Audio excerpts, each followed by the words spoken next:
சூரா அல்-அஸ்ர் திருக்குரானின் 103வது அத்தியாயமாகும்.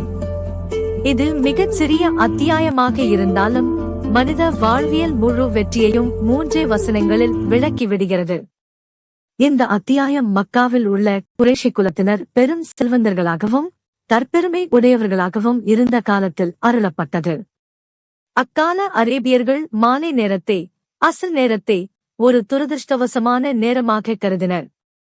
வியாபாரத்தில் நஷ்டம் ஏற்பட்டாலோ அல்லது ஏதாவது விபத்து நடந்தாலோ இந்த மாலை நேரம் நம்மை நாசமாக்கிவிட்டது என்று காலத்தை திட்டுவதை வழக்கமாகக் கொண்டிருந்தனர். இதை மறுக்கும் விதமாகவே அல்லாஹ் சுப்ஹானஹு வ தஆலா காலத்தின் மீது சத்தியமாக என்று தொடங்கினான். அதாவது, காலம் என்பது இறைவனின் படைப்பு. காலம் எவருக்கும் நஷ்டத்தை ஏற்படுத்துவதில்லை. காலத்தை வீணாக்குபவனும் அதில் தீமை செய்பவனுமே நஷ்டவாளி.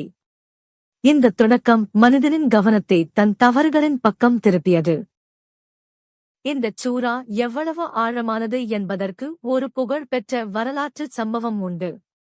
நபிகள் நாயகம் ஸல்லல்லாஹு அலைஹி வஸல்லம் அவர்கள் இறைத்தூதராக அறிவிக்கப்பட்ட காலத்தில் முசைலமதுல் கத்தாப் என்பவன் தானும் ஒரு தூதர் என்று பொய் பிரசாரம் செய்து வந்தான்.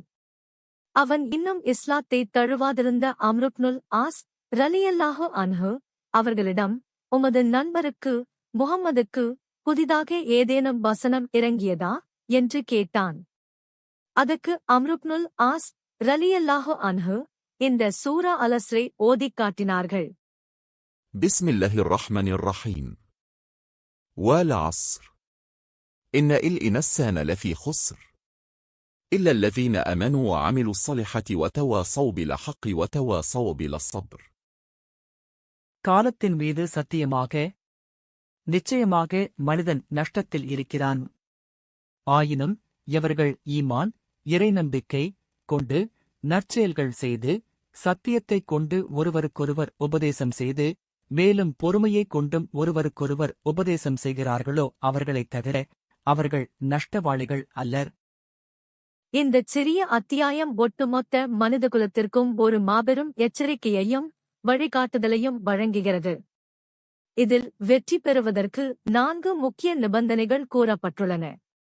ஈமான், நம்பிக்கை, அல்லாஹ்வை ஏக இறைவனாகவும் அவரது தூதரை உண்மையானவராகவும் ஏற்றுக்கொள்வது.